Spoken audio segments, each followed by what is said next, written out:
Hello everyone, welcome back to my channel. Very good to be here. We are over 1,000 subscribers. I did a 1,000 subscriber Q&A special, so go check that out. Hit subscribe. Let's get to 1,100 and just keep going, baby. I just want to keep going up and up and up. And very close to being able to monetize the channel with watch time. So if you can watch some of my longer videos and just keep them on, that'd be so cool. But today I want to do a video about a show that I recently completed the first season of that I really liked and I think you should definitely watch.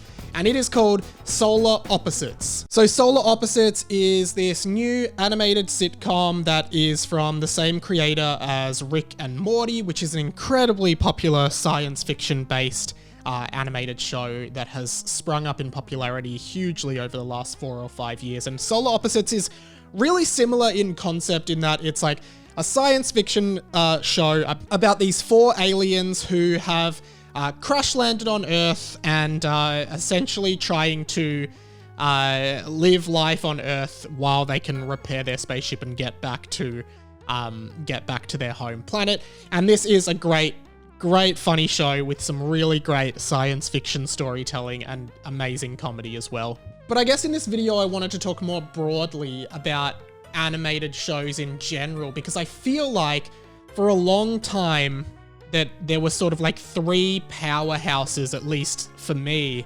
in the animated sitcom genre, which were The Simpsons. I call the big one Bitey. South Park. Hey guys, I'm going home. And Family Guy. All of which now, in my opinion, are no longer particularly the shows that they used to be. Like, even South Park, which I know is still very popular, I haven't particularly been enjoying South Park's a way of doing their show for the past few years, where it's like one season is a full serialized story. I haven't really enjoyed that. I really enjoyed it when the episodes were just self-contained or sometimes 2-part episodes back in like season 13. That was probably the peak of South Park for me.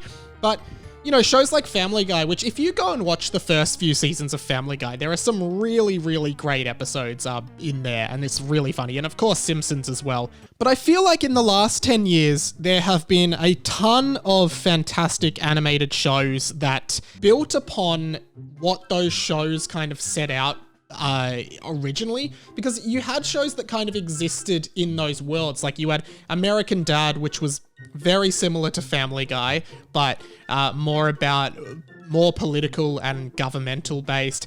And then you had something like Futurama, which was Matt Groening's attempt at a science fiction show, which is one of my favorite shows of all time and holds up so well to this day. I like your style. I find it very erotic.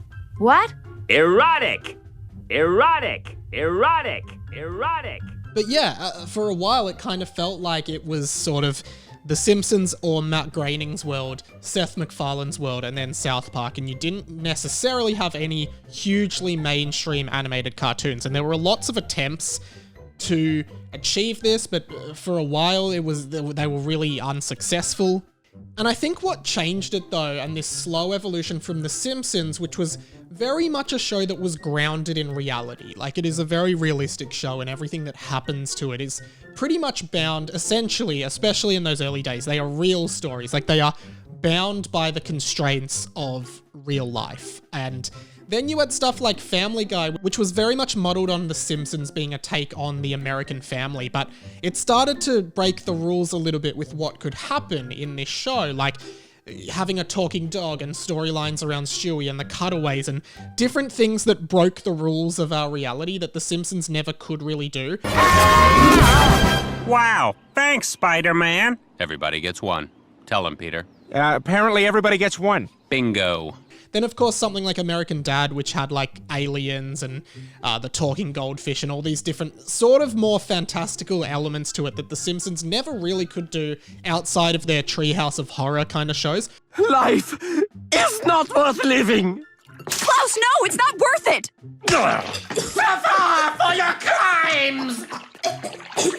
Of course, South Park always gave themselves the freedom to do pretty much whatever they wanted, and I feel like a lot of shows now have either gone one way or the other with basically choosing to stay within reality or choosing to just go all out there, and both have worked really well.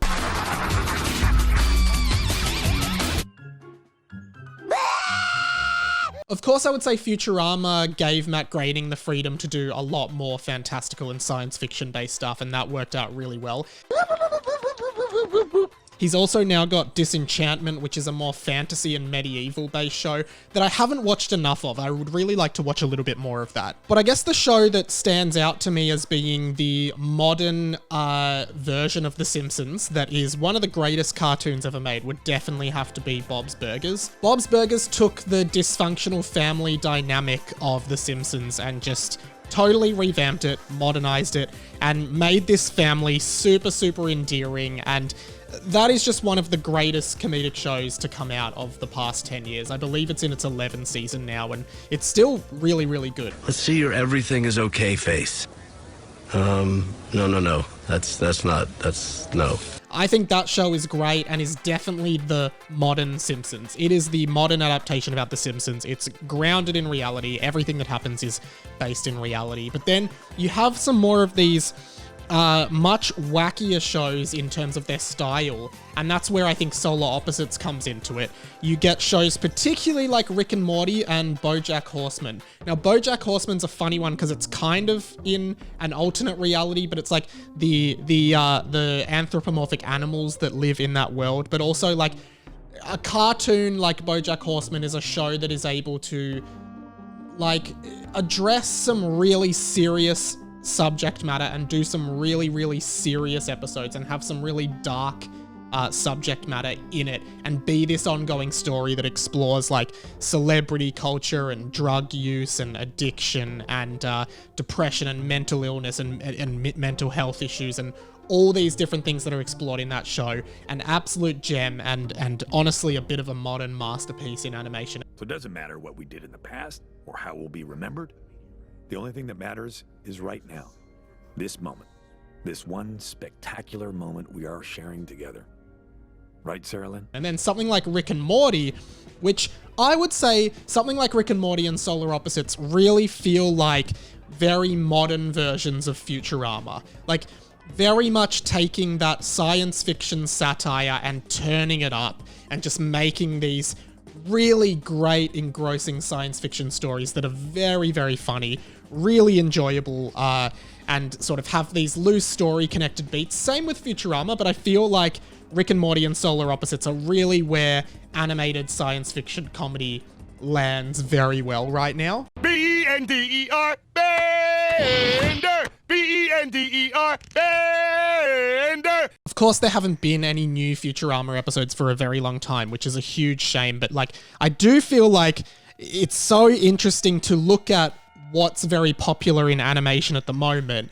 Bob's Burgers, Rick and Morty, Bojack, and I really do think you can very clearly trace a line from Bob's Burgers to The Simpsons. Like, it is very clear that Bob's Burgers is definitely this modern version of The Simpsons, and that must have been part of the mission statement there. And then shows like Family Guy and American Dad and Futurama and, those kinds of shows that really tried to expand on The Simpsons but branch out of reality.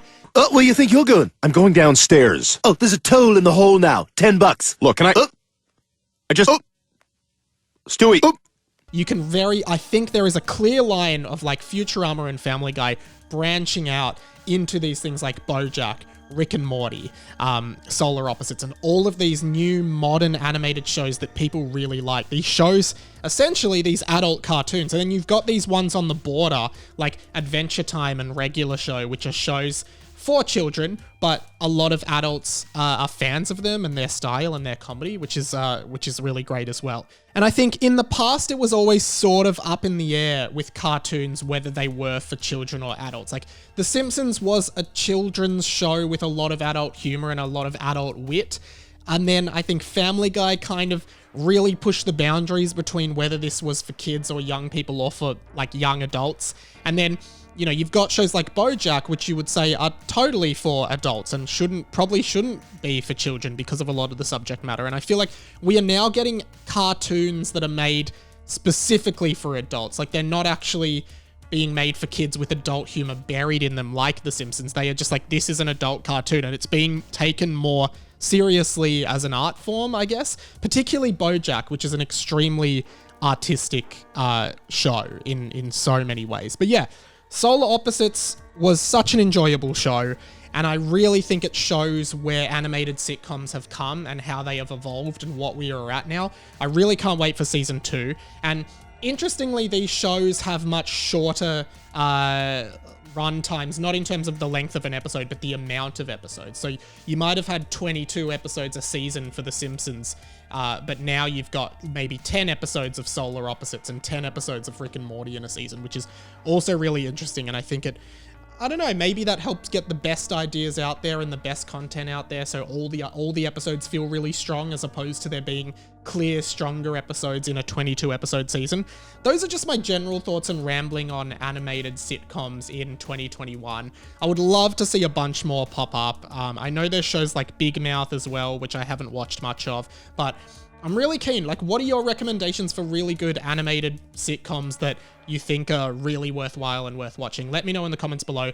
Subscribe, like the vid, check out some of my other vids, comment, all that stuff. I will see you in the next vid. Catch you later. But I went to run my hand through your hair and I noticed you were attached to string. You were a puppet this whole time, you were attached to string.